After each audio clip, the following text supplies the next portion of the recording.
आपल्यासोबत देशाचे माजी संरक्षण राज्यमंत्री डॉक्टर सुभाष भामरे आहेत. आपण त्यांच्याकडून जाणून घेऊया जम्मू काश्मीरच्या दहशतवादी हल्ल्याविषयी. सर, जम्मू काश्मीरमध्ये दहशतवादी हल्ला झाला आणि महाराष्ट्रातील सर्वाधिक पर्यटक मृत्युमुखी पडलेत. आज कॅबिनेट कमिटी ऑन सिक्युरिटीची बैठक सुद्धा आहे पंतप्रधानांच्या अध्यक्षतेखाली. काय वाटतंय, काय स्ट्रॅटेजी असेल आणि काय सांगाल याबद्दल? काल जो काही प्रकार झाला, अतिरेक्यांचा भ्याड हल्ला झाला, 30पेक्षा जास्त लोक मारले गेलेत आणि त्याच्यात आपल्या महाराष्ट्राचे पण आहेत. अतिशय दुर्दैवी प्रकार आहे आणि लोकांमध्ये आक्रोश आहे. काहीतरी केलं पाहिजे अशी भावना आहे. आणि एवढ्या मोठ्या प्रमाणात जर कधी लोक मारले जात आहेत, त्याच्यामागे मोठं षडयंत्र आहे. पाकिस्तानचा संबंध असे इनपुट्स मिळालेले आहेत आणि सिक्युरिटी काउन्सिलची त्याच्यात बैठक झालेली आहे. या निमित्ताने एवढंच म्हणाल की हा इतका भ्याड हल्ला आहे आणि धक्कादायक प्रकार आहे, याची जेवढी निंदा करावी तेवढी कमीच आहे. आणि म्हणून उरीच्या वेळेस ज्या पद्धतीने आपण सर्जिकल स्ट्राईक केला,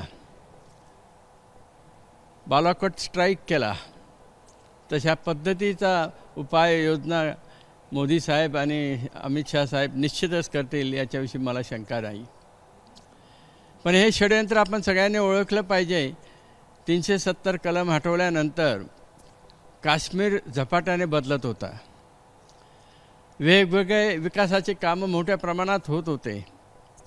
काश्मीरच्या जनतेला कॉन्फिडन्स आला होता की भारत सरकारच्या माध्यमातून काश्मीरचा पूर्ण विकास होईल. रात्री बेरात्रीसुद्धा लोक रस्त्यावर फिरायला लागले होते, अशा पद्धतीची परिस्थिती होती. आणि या काश्मीरच्या जनतेला भारतापासून तोडण्यासाठी हे षडयंत्र आहे.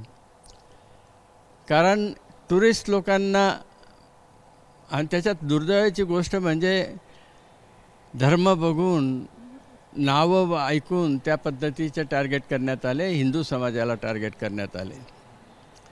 आणि म्हणून या पार्श्वभूमीवर हा जो हल्ला झाला, याच्या पुढे टुरिझमवर फार मोठा फटका बसेल. कारण जम्मू काश्मीरची इकॉनॉमी टुरिझमवर आहे.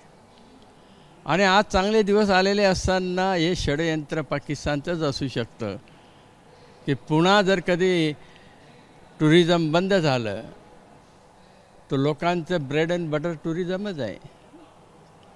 आणि ते बंद झाल्यानंतर पुन्हा पहिल्यासारखी परिस्थिती निर्माण होईल. परंतु भारत सरकार आणि भारताची जनता हे होऊ देणार नाही. आणि निश्चितच जनतेची अपेक्षा आहे की कायमस्वरूपी याचा बंदोबस्त होण्यासाठी जे जे काही करता येईल ते करावं. भारतीय जनतेचा पंतप्रधान मोदींना याबाबतीत पाठिंबा आहे. सर, एक प्रश्न अजून असा आहे की तुम्ही पूर्वी संरक्षण मंत्रालयामध्ये काम केलेलं आहे.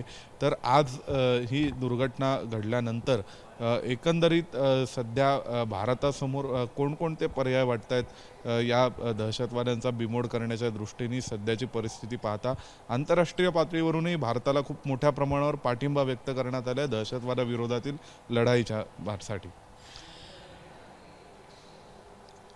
टेररिझम हा संपूर्ण जगाची समस्या आहे, एकट्या भारताची नाही आहे. आणि त्यामुळे सगळ्या जगाला एकत्र करून टेररिझमच्या विरोधात लढावं लागणार आहे. आणि त्यात भारताला यश मिळत आहे.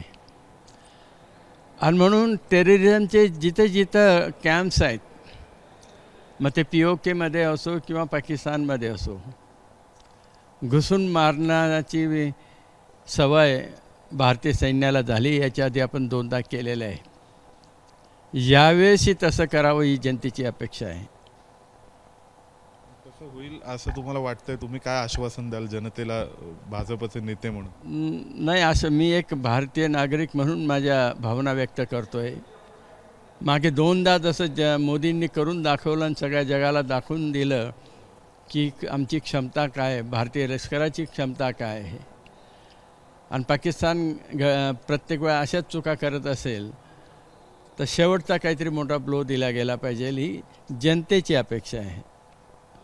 धन्यवाद सर. तर आपल्या सोबत होते डॉक्टर सुभाष भामरे, ज्यांनी भारतीय नागरिक म्हणून आपल्या भावना व्यक्त केलेल्या आहेत की जनतेची अपेक्षा पाकिस्तानला आता एकदाचा धडा शिकवावा अशी आहे. व्हिडिओ जर्नलिस्ट वेद पांडेसह सोमेश कोलगे, एबीपी माझा, नवी दिल्ली. एबीपी माझा, उघडा डोळे बघा नीट.